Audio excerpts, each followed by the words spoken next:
Bonjour et bienvenue sur la petite chaîne qui fait du bien. Aujourd'hui, nous parlons des énergies du mois de juin. Et bien sûr, comme d'habitude, cette guidance pourra vous parler si vous l'écoutez à un tout autre moment. Alors, dans ce qui est sorti dans les cartes, on a tout d'abord cette carte du cercle. On a ces deux cartes en fait issues du même jeu, du même oracle qui s'appelle Akasha.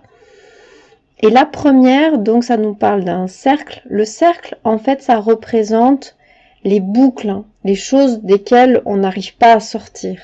Ce sont des choses qui se répètent dans notre vie, ce sont des schémas, des manières de fonctionner ou des choses dans lesquelles on reste tout le temps enfermé et on n'arrive jamais à s'en extraire.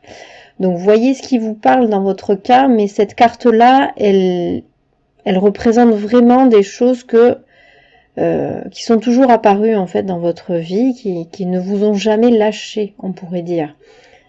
Un peu vos vieux démons.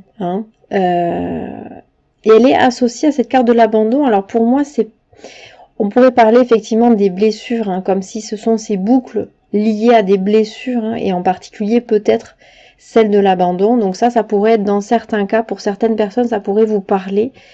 Mais moi j'ai l'impression en fait qu'il y a dans cette carte vraiment une notion de désespoir, c'est-à-dire d'être complètement désespéré, décomposé, de devoir encore en fait traverser cette même blessure, cette même boucle, ce même schéma que l'on a tellement vécu de fois qu'on ne sait plus les compter.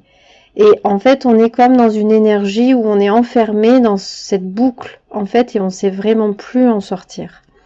Donc il y a ensuite, dans le tirage, d'autres cartes qui nous invitent vraiment à changer d'attitude. Vraiment, là, la clé de ce mois de juin, c'est quelle attitude, en fait, on va avoir face à ces boucles. Parce qu'effectivement, dites-vous bien que si la vie, elle nous représente encore ce plat que nous n'aimons pas, c'est pas pour rien, en fait. C'est parce que réellement, on a besoin, en fait, de sortir de ces boucles. On a besoin de les identifier clairement, de voir d'où elles viennent et d'en sortir. Et donc, du coup, on a ces deux cartes du tarot, ces deux arcanes majeures que sont l'empereur et le soleil. Pour moi, cette carte de l'empereur, elle désigne vraiment cette autorité intérieure. C'est-à-dire, oui, certes, il y a des choses là qui prennent le pouvoir, on pourrait dire, dans votre vie. Il y a des choses qui cherchent à dominer quelque part, mais qui ne sont plus en fait en ligne avec votre âme, avec votre chemin, et on vous demande vraiment de faire autorité. Donc, de vraiment décréter, et c'est vraiment un mot important, de décréter ce qui doit être et de ne plus en fait vous laisser complètement submerger par des choses qui ne sont plus vraiment vous en fait, qui vous ont mené par le bout du nez tellement de temps, et aujourd'hui il est temps d'affirmer en fait votre vraie force intérieure, de faire autorité sur votre vie, sur ce qui se passe en vous. Voilà. Et ce n'est que par votre positionnement en tant que autorité suprême de ce qui se passe en vous et dans votre vie que vous pourrez ramener la lumière en fait sur ces blessures. Donc la carte du soleil, c'est là pour nous dire que la lumière va se faire, et que en fait, et le fait d'y arriver, d'y parvenir, d'en sortir, tout ça est vraiment appuyé par les autres cartes. Donc on a la réussite et le tout est possible. Effectivement, ça va nous demander quand même un peu de patience. C'est l'autre carte qu'on a là sur fond blanc. Ça va pas être nécessairement immédiat. Peut-être que ça va aller au-delà de ce mois de juin. On n'a pas ici, j'ai pas sorti de carte pour la temporalité. Et puis ça va dépendre effectivement de chacun dans votre capacité quelque part à affirmer cette autorité. On nous a vraiment appris quelque part à écouter, à être un peu la proie hein, de certaines choses, à laisser aussi décider les autres pour nous. Ici, il est vraiment question de se souvenir non seulement que nous sommes autorité dans notre vie, mais aussi de se souvenir aussi de notre part divine. C'est la carte « Je me souviens de qui je suis ». Ben oui, en fait, je ne suis pas une petite goutte d'eau isolée, mais je suis l'océan tout entier.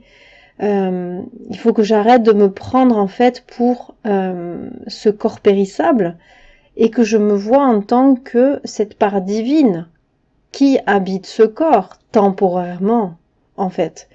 C'est vrai que quand on se ressent en tant que la divinité, on a plus de facilité aussi à se sentir l'autorité suprême quelque part de notre vie. Il est plus difficile effectivement de sentir cela quand on se considère simplement ce petit personnage tellement insignifiant quelque part qui cherche à trouver sa place dans le monde. Effectivement, c'est beaucoup plus difficile dans ces conditions-là. On a donc une guidance qui est relativement claire, qui nous parle de nos schémas redondants, de tout ce qui revient fréquemment, etc. Donc regardez dans votre cas ce que c'est. Ça nous parle de cet effondrement, de ce désespoir, de voilà, de toutes ces énergies qui nous minent et qui nous enferment quelque part dans une incapacité à agir, hein, mais vraiment. Donc il faut sortir de cette torpeur, reprendre du pouvoir, récupérer ce pouvoir en fait sur notre vie pour rétablir la lumière là où elle doit être, se souvenir hein, de qui nous sommes et établir cela avec patience parce qu'effectivement il y a des fois où vous retombez hein, dans ce schéma de désespoir et puis d'impuissance en fait, c'est ça en fait que ça vient nous transmettre ça aussi, c'est l'impuissance face à ces boucles qui se répètent. Donc ça nous demande de l'impatience, mais ça va le faire, puisqu'on a ces deux cartes de réussite et tout est possible. Donc voilà, en résumé, ce qu'il faut retenir de ce mois-ci, pas de choix multiples ici, c'était pas ça qu'on voulait me montrer. Donc voilà les messages des guides, j'espère que ça vous aura éclairé un tant soit peu. Et si c'est le cas, mettez un petit pouce en l'air, partagez autour de vous, ça me fera plaisir et ça fera grandir cette petite chaîne qui fait du bien. À tout bientôt, au revoir.